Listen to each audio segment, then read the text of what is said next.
Nous voici enfin en route vers les 15 000 abonnés et ne manquez pas ça parce que lorsque ce seuil aura été franchi, c'est Sylvain qui aura une grande annonce pour vous. Je peux pas en dire trop, mais je peux simplement peut-être ajouter que c'est une annonce plutôt permanente. L'école du jeu, en partenariat avec la boutique L'Imaginaire, au-delà de vos attentes.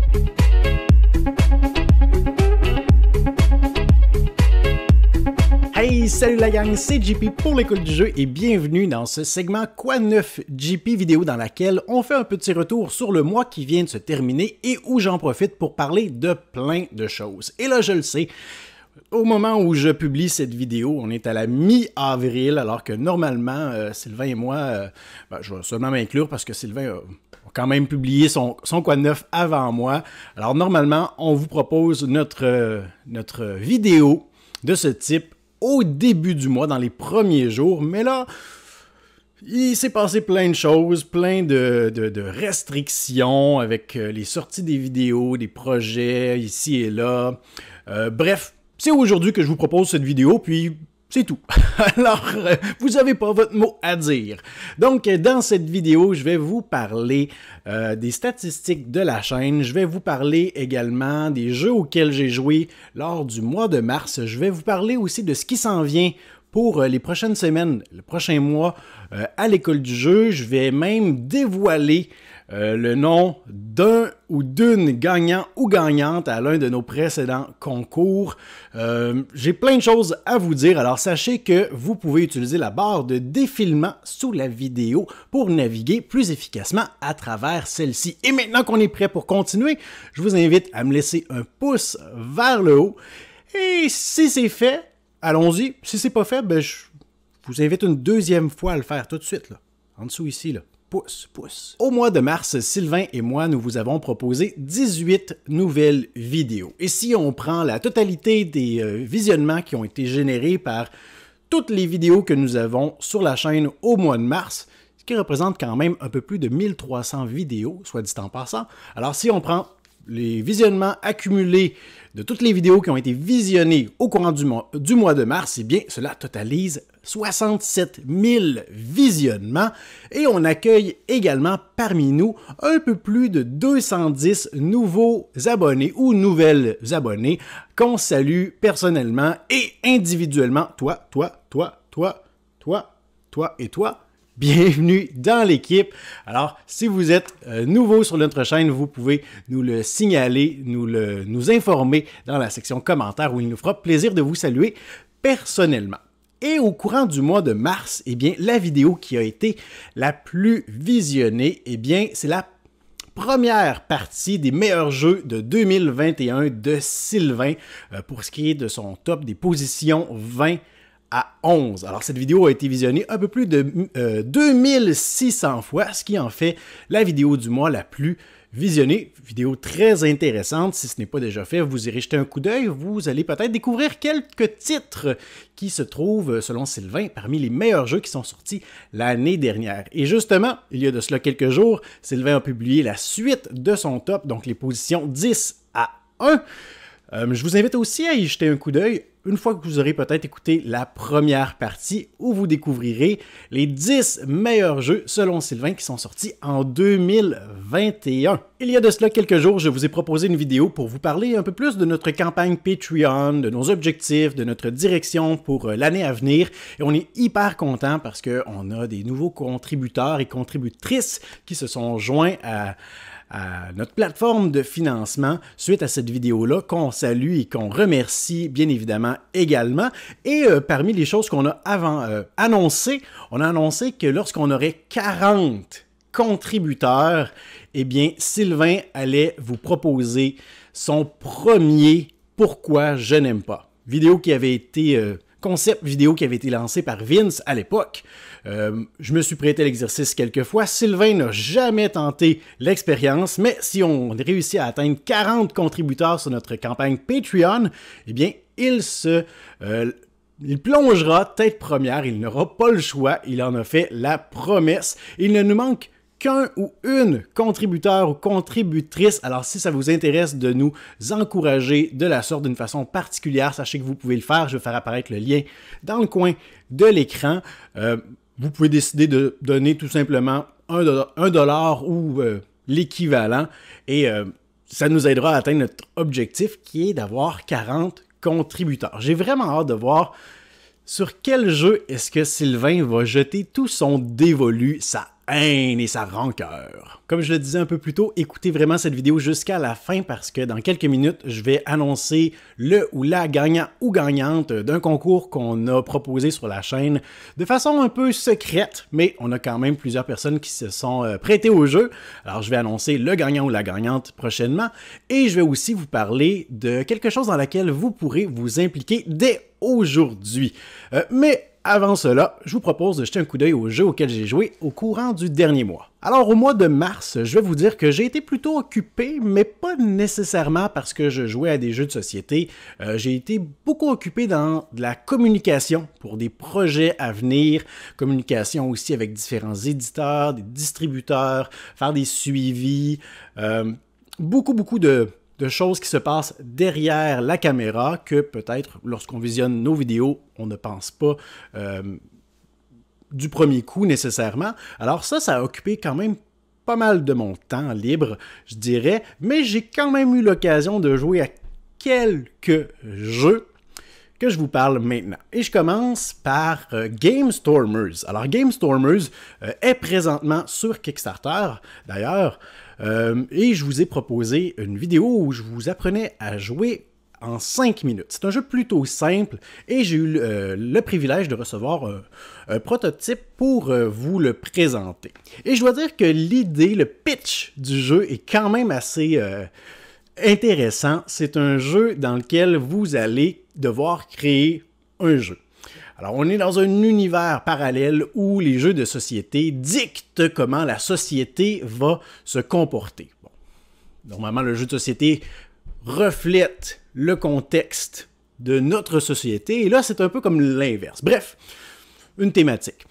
Mais ce qui est intéressant, c'est qu'on va avoir un plateau de jeu et en cours de partie, on va devoir drafter, on va devoir récupérer des cartes qui vont déterminer la thématique de notre jeu, les mécanismes, les personnages, les objets qui seront impliqués, les objectifs aussi, qu'est-ce qu'on voudra atteindre, quelle sera la finalité du jeu qu'on est en train de concevoir. Bien évidemment, tout ça se fait de façon plutôt abstraite, on n'aura pas à concevoir un jeu physiquement avec lequel on pourra jouer. En fait, c'est comme si vous conceviez un jeu dans votre tête, principalement avec des éléments de jeu, une thématique, et à plusieurs moments durant la partie, vous serez invité à peut-être devoir clasher avec d'autres joueurs, faire une espèce de combat de pitch, un combat de thématique. Alors, il existe une action qui est l'arène, je crois, où vous aurez l'occasion de vous présenter et de dire « Moi, je crois que j'ai le pitch le plus intéressant autour de la table. » Et un autre joueur pourrait vous défier. Et à ce moment-là, vous allez devoir piocher des cartes et vous allez devoir vous démarquer en inventant un pitch intéressant et qui va séduire les autres joueurs autour de la table qui pourraient peut-être voter pour vous. Et là, si vous gagnez, bien, vous avez différents avantages. Mais au terme de la partie, une fois que chaque joueur aura conçu son propre jeu, chacun de son côté, eh bien, on devra faire un pitch général, un tour de table, et le joueur qui va avoir réclamé le plus de votes aura des points bonus, puisqu'en cours de partie, là, il y a différentes façons de faire des points avec des cartes, avec des effets spéciaux. On va même pouvoir dessiner, concevoir nos propres cartes grâce à une action. Bref, c'est un concept plutôt intéressant. C'est un jeu qui se joue jusqu'à 6 joueurs, je crois aussi, très rapide. En tout cas, si vous n'avez pas jeté un coup d'œil à ma vidéo, vous irez voir ça, parce que dans la vidéo, à un certain point, je vais même dessiner E.T. l'extraterrestre. Ça vaut la peine de jeter un coup d'œil à ça. J'ai également eu l'occasion d'essayer Nanty Narking, qui est un jeu de contrôle de territoire avec beaucoup d'interactions. C'est le chaos, les parties de Nanty Narking. On peut pas prendre ça trop au sérieux parce qu'il y a toujours des revirements de situation. J'aime beaucoup le fait que on a des variantes où est-ce qu'on peut jouer avec des personnages plus avancés. On peut donner des pouvoirs asymétriques à certains de nos ouvriers, de nos personnages. On peut donner des pouvoirs aussi asymétriques à certains de nos bâtiments. Alors ça, c'est vraiment génial d'avoir cette possibilité-là de jouer avec une ou deux couches de profondeur de plus grâce aux variantes. Nanty Narking, qui est sorti, je crois, en 2019 pour la première fois, mais qui est en fait une rethématique d'un jeu qui existait déjà, du nom de... En français, je crois que c'est le Disque Monde. En anglais, c'est Discworld, un jeu qui était sorti en 2011 dans l'univers réfléchi par Terry Pratchett. Alors, donc là, on a comment je pourrais dire ça? On a rethématisé le jeu. Alors ça aussi, je vous en ai parlé dans une vidéo dédiée où je vous apprends à jouer en 5 minutes. Je vais vous dire que cette vidéo-là vous apprend pratiquement là, 100% des règles à quelques petites exceptions près. Si vous aimez les jeux où est-ce qu'on a beaucoup d'interactions, où est-ce qu'on peut carrément couper l'herbe sous le pied des autres joueurs, on peut leur voler ce qu'ils préparent depuis plusieurs tours. On peut, il y a un peu de bluff aussi en lien avec ça. J'aime beaucoup le fait qu'au début de la partie, on reçoit une carte personnage. Ça nous indique qui on incarne pour la partie, ainsi que notre condition de fin, notre condition de victoire, qui est radicalement différente des autres joueurs autour de la table. Et en cours de partie, on essaie de déterminer, OK, lui depuis tantôt, il prend beaucoup de territoire, peut-être qu'il incarne ce personnage-là, donc ce personnage-là, je vais regarder sur mon aide-mémoire, OK, c'est ça sa condition de victoire, comment est-ce que je peux faire pour le ralentir? Vraiment génial. C'est un Martin Wallace pur, c'est-à-dire que le jeu est super fluide, c'est simple d'expliquer le jeu, c'est rapide d'expliquer le jeu, mais il y a quand même une bonne profondeur. Bref, si vous ne connaissez pas Nanty Narking, qui est un jeu plutôt méconnu, je dirais, vous irez jeter un coup d'œil à ma vidéo, ça vaut la peine. J'ai également eu l'occasion de jouer à Bonnie and Clyde Love and Death, qui est présentement sur Kickstarter. Et même si j'ai fait plusieurs parties en solitaire, ce n'est pas parce que j'ai joué plusieurs fois que j'ai eu l'occasion ou le loisir de gagner plusieurs fois. Oh que non, ça c'est deux choses complètement différentes. Alors à travers mes 6 ou 7 parties, je crois que j'ai eu l'occasion de gagner qu'une seule fois.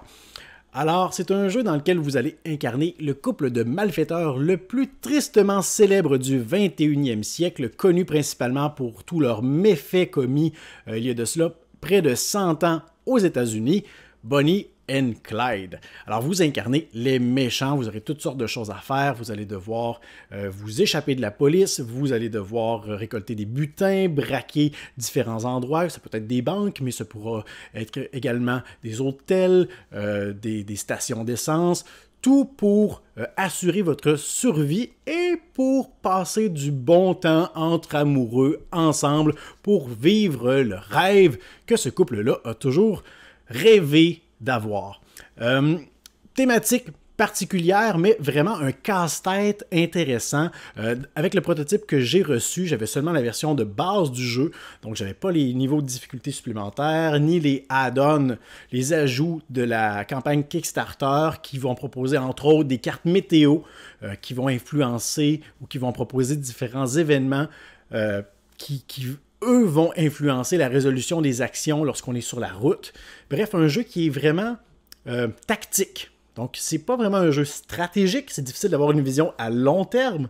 Par contre, c'est un jeu qui est tactique. Lorsqu'on dévoile une carte, à ce moment-là, on fait le meilleur choix pour nous à ce moment dans la partie, ce qui représente quand même assez bien l'esprit de la thématique où ce couple Bonnie and Clyde vivait également au jour le jour. Alors, un bon niveau de difficulté. Si ça vous intéresse, vous irez jeter un coup d'œil à ma vidéo où je vous apprends à jouer en 5 minutes. Ça devrait vous donner une bonne idée. Et un dernier petit mot sur la compagnie Yeast Games, qui est une compagnie qui fabrique ses jeux de façon artisanale, qui a un souci environnemental très pointilleux. Ça vaut la peine de le mentionner parce que c'est tout un travail de fabriquer un jeu de A à Z avec des entreprises locales et à la main. Alors, si ça vous intéresse d'encourager cette compagnie, allez jeter un coup d'œil au Kickstarter. Et si le jeu vous intéresse, ben, vous savez quoi faire. Au début du mois de mars, j'ai eu l'occasion de jouer à Pocket Master Builder, une toute petite mini rikiki boîte avec un jeu de placement d'ouvriers et de gestion de ressources à l'intérieur. Oh, oh là là! Un tout petit jeu, toute petite boîte, mais un gros casse-tête. Je vous ai proposé une session de jeu en solitaire parce que je voulais que vous ressentiez l'émotion qu'on peut avoir en jouant à ce jeu, les choix déchirants, les différentes stratégies vers lesquelles on peut s'orienter. Bref, ça a été une grosse surprise. Pour moi, j'ai vraiment adoré mon expérience dans Pocket Master Builder. C'est un jeu qui s'était retrouvé dans mon top 5 des jeux les plus attendus pour les sorties en 2022. Le jeu devrait être disponible en Amérique du Nord au courant du mois d'avril ou du mois de mai, je crois, via Asmodée. Aucune idée toutefois pour l'Europe. Mais j'ai vraiment hâte de voir ça arriver dans les parages, je vous le dis, c'est un petit bijou. Moi, j'ai seulement eu l'occasion d'y jouer en solitaire jusqu'à maintenant. Je crois que j'ai fait 4 parties en 2 jours lorsque je l'ai reçu. Les parties sont rapides quand même lorsqu'on n'est pas devant une caméra et qu'on essaie d'expliquer tous les choix qu'on fait. Là, des parties qui peuvent tourner autour de 30 minutes en temps normal. J'ai vraiment hâte d'y jouer en multijoueur. J'aime beaucoup le fait qu'on construit dans ce jeu un royaume, si on veut. On va construire des cartes. Et les cartes sont dans nos mains. Alors, on a une espèce de muraille en haut du plateau de jeu. Le plateau de jeu est composé de différentes cartes. Une espèce de grille de 4x7, je crois. En haut, on va avoir plusieurs cartes de muraille. Sur le côté, on va avoir 4 bâtiments de départ qui sont toujours les mêmes, mais qui ne sont pas placés au même endroit. Et en bas, on va avoir, je crois, là, 7 ou 8 bâtiments spéciaux, qui sont toujours les mêmes également, mais qui ne sont pas disposés au même endroit. Et on va avoir des cartes en main. Et ces cartes-là, ça représente tous des bâtiments. Parce que le plateau de jeu, on va le construire en cours de partie en construisant des bâtiments qui vont pouvoir nous donner des ressources si on les active grâce à des ouvriers, qui vont pouvoir également nous donner des pouvoirs si on décide de les posséder, qui vont pouvoir nous donner des icônes, qui vont pouvoir entrer en combo avec différents effets qu'on pourrait avoir, qui vont pouvoir aussi activer des bannières de couleurs correspondantes pour avoir des emplacements de placement d'ouvriers plus efficaces et qu'on pourrait même jeter pour avoir des ressources supplémentaires à la place de les mettre en jeu. Donc des cartes multi-usages comme ça, c'est vraiment génial. J'aime le fait que si je mets une carte en jeu sur le plateau central, je la place là, mais ce ne sera pas nécessairement à moi, cette carte-là. Les autres joueurs vont pouvoir l'utiliser ou la construire. Vraiment génial, ce petit jeu-là qui représente un gros casse-tête, un gros brise-neurones. Comme vous avez pu le constater, je vous ai partagé une vidéo aussi des règles d'Encyclopédia qui a également eu sa campagne de financement. J'ai eu l'occasion de faire plusieurs parties. Malheureusement, ma copie ne venait pas avec les composantes nécessaires pour le mode de jeu en solitaire, alors je ne peux pas me prononcer là-dessus. Toutefois, les expériences que j'ai eues à plusieurs joueurs étaient plutôt satisfaisantes. Je dois vous dire que tout l'aspect d'aller chercher des pièces d'argent, aller chercher des petits jetons d'exploration, aller chercher une nouvelle carte que j'ajoute devant moi. Ça, c'est très générique. Mais ce qui est satisfaisant et ce qui est original et ce qui est rafraîchissant, c'est de la façon avec laquelle on va disposer nos cubes sur nos cartes et le moment où est-ce qu'on va décider de publier nos recherches et de faire des points selon les cubes qu'on aura placés sur nos différentes cartes. Ça, c'est vraiment génial, c'est vraiment satisfaisant. Bien évidemment, je vous parle de ça comme si vous connaissiez les principes généraux du jeu. Si ce n'est pas déjà fait, mettez cette vidéo sur pause, allez jeter un coup d'œil à ma vidéo sur Encyclopédia et revenez écouter la suite, ça fera plus de sens. Mais lorsqu'on décide, et je crois que c'est ce que j'ai aimé le plus du jeu, le fait qu'on peut décider de dire, bon, dans cette partie, je vais essayer de publier des recherches le plus souvent possible. Idéalement, à chaque manche, je vais essayer de publier des recherches. Alors, on publie beaucoup de recherches, on fait des petits amas de points de façon régulière. C'est très tactique, où on peut décider d'avoir une vision stratégique à long terme. OK, pour cette partie-ci, je vais faire 2 publications maximum, peut-être même une au dernier tour, à la dernière manche. Je vais me ramasser plein de cartes avec des icônes correspondants. Je vais faire un gros boom de points en fin de partie. Je vais aller chercher la majorité ici. J'ai cette carte-là qui va me permettre d'avoir des cubes supplémentaires sur tous mes herbivores, par exemple. Ça peut être vraiment génial. Là, je veux jouer sur les deux plans. Ça, c'est très, très, très bien pensé et satisfaisant.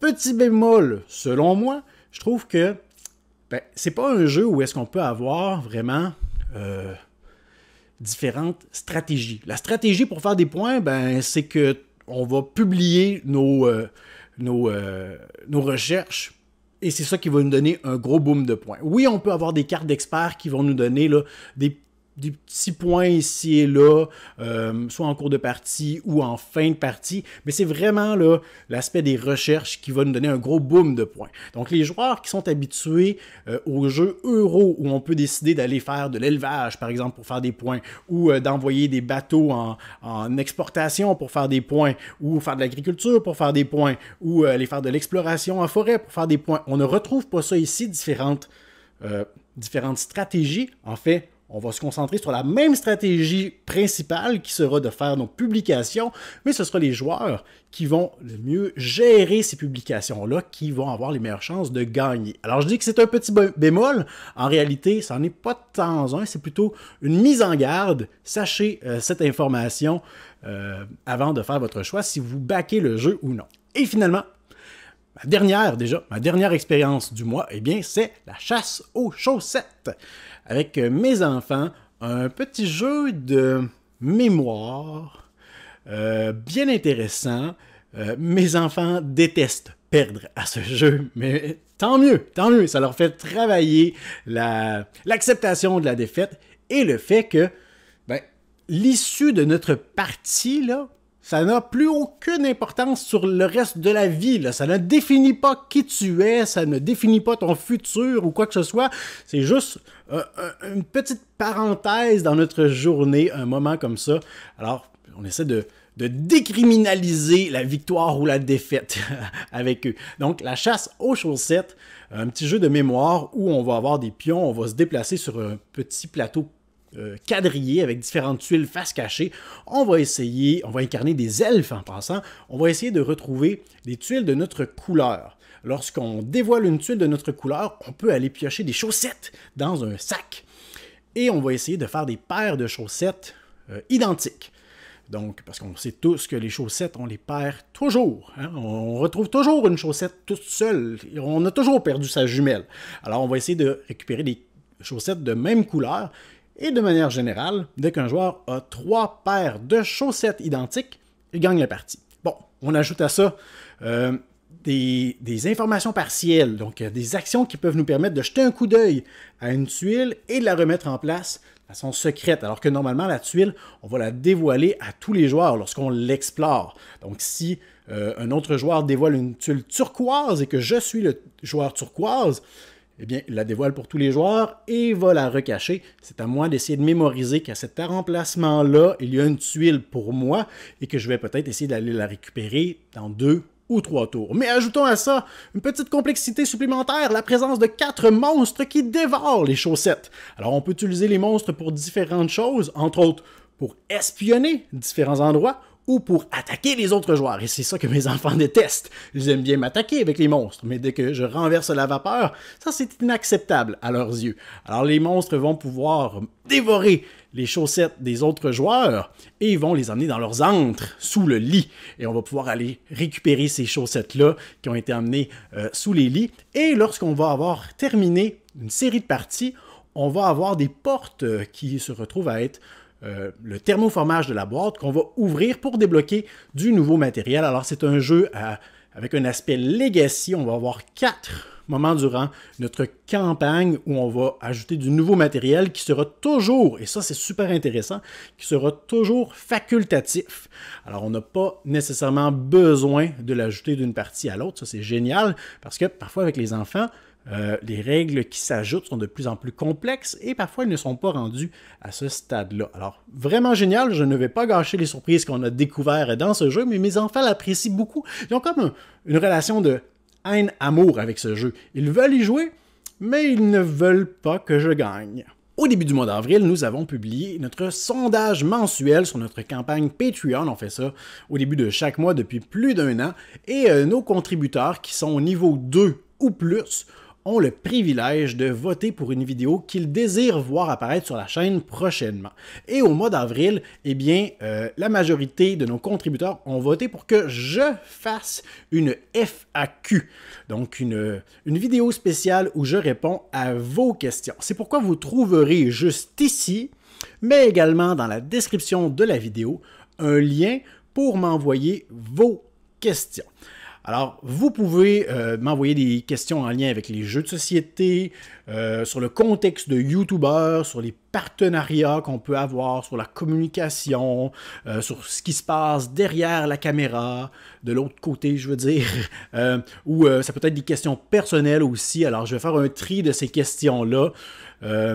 Pour moi, personnellement, je ne pense pas que Sylvain va intervenir dans cette FAQ, mais si vous avez quand même des questions pour Sylvain, vous pourrez l'inscrire dans la section commentaires et peut-être, qui sait, peut-être se prêtera-t-il à l'exercice lui aussi prochainement. Alors, je vous le rappelle, envoyez-moi vos questions, les questions que vous voulez, le nombre de questions que vous voulez également, en utilisant le lien qui est dans la description de la vidéo.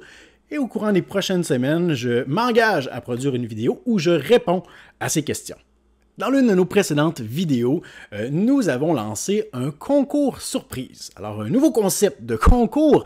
Dans la vidéo, il n'y avait aucune mention du concours. Il fallait défiler vers la section commentaires et là, on voyait apparaître le premier commentaire en haut de la liste.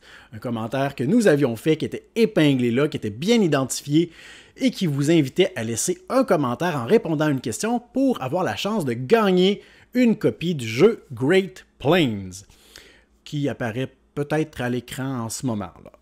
Alors, je suis présent aujourd'hui maintenant pour vous annoncer le nom du ou de la gagnant ou gagnante. Et il s'agit de Émilie Nadeau. Alors, Émilie, félicitations! Tu as gagné ta copie de Great Plains. Je t'invite à nous écrire sur notre page Facebook officielle, l'École du jeu, ou nous envoyer un courriel à écoledujeu2018@gmail.com pour réclamer ton prix. On s'organisera ensemble pour te le faire parvenir le plus rapidement possible. Félicitations! Puisqu'on est dans le blabla un peu externe, qu'on parle de gagnants, de félicitations, notre campagne Patreon, bien, je vais prendre le temps également de remercier personnellement nos contributeurs Patreon qui sont présents à chaque mois, mois après mois, qui sont présents, qui nous supportent de la sorte, qui font partie également de notre groupe de discussion VIP. Alors, si vous écoutez cette vidéo-là, que vous dites quoi, un groupe de discussion VIP avec JP, avec Sylvain, avec d'autres personnes, d'autres fans de l'École du jeu, j'aimerais ça en faire partie, ben, allez nous supporter sur Patreon, n'importe quel montant vous donne accès à ce groupe VIP. Et si vous écoutez ça et que vous vous dites, ben voyons donc, je finance l'École du jeu sur Patreon depuis 2 mois déjà et j'avais aucune connaissance de l'existence de ce groupe, eh bien, laissez-nous un commentaire ou écrivez-nous sur notre page Facebook. Ça se peut qu'on vous ait oublié et on vous enverra une invitation pour que vous puissiez nous rejoindre. On a toutes sortes de discussions dans toutes les directions, mais on parle principalement de jeux de société. Alors, je veux remercier personnellement M. Martin Saint-Pierre, l'homme, la légende, Vincent Mesureur, David Favre, Miguel Piette, Marie, d'ailleurs, Miguel, c'était ta fête il n'y a pas si longtemps. Bonne fête!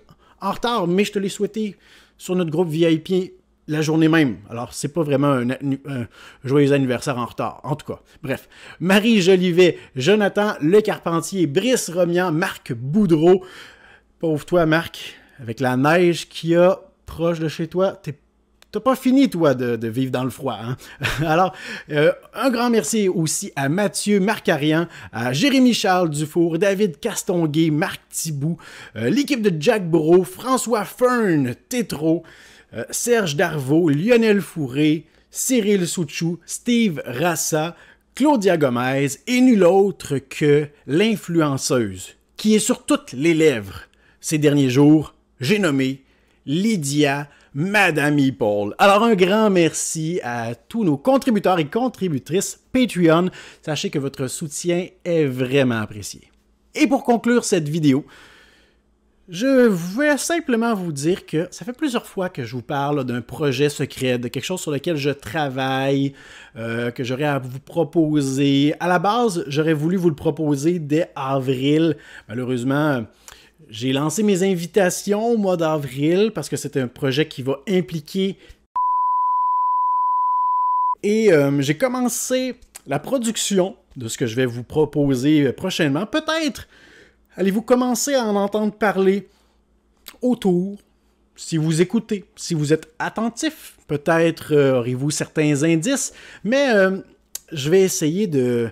En fait, je ne veux pas en dire trop, mais ce que je veux vous proposer, c'est une vraie série hebdomadaire. Donc, je veux filmer à l'avance plusieurs épisodes pour pouvoir m'assurer qu'à toutes les semaines, à la même heure, la même journée, on a un épisode qui est publié et qu'on ne se retrouve pas avec une situation comme par exemple JP qui décide de publier son top 100 des meilleurs jeux sur la planète en 10 vidéos et que finalement ça prend 10 mois à publier. Alors bref, un projet de taille quand même qui me demande beaucoup de temps, c'est pour ça que je travaille également là-dessus hors de la caméra, quoique, mais bon, vous devriez en entendre parler prochainement et j'espère, en tout cas je crois, je suis pratiquement certain que c'est un projet qui vous intéressera beaucoup. Alors voilà pour ce qui était de ce Quoi Neuf. On a parlé de plein de choses, on est allé dans plein de directions. Félicitations encore Émilie pour avoir gagné une copie de Great Plains. Un grand merci à nos contributeurs Patreon. N'hésitez pas à m'envoyer vos questions pour ma vidéo FAQ. Le lien est dans la description. Vous pouvez aller jeter un coup d'œil au jeu dont je vous ai parlé un peu plus tôt sur les différentes vidéos qu'on a proposées sur ceux-ci, sur les campagnes Kickstarter. Bref, il y en a du plaisir à avoir sur notre chaîne. Il y a littéralement des heures et des heures de plaisir à avoir à visionner nos vidéos, à interagir avec nous. Et c'est pourquoi je vous invite une dernière fois à me laisser un pouce vers le haut et me laisser vos commentaires dans la section appropriée. Et moi, je vous remercie pour votre écoute et je vous dis à la prochaine.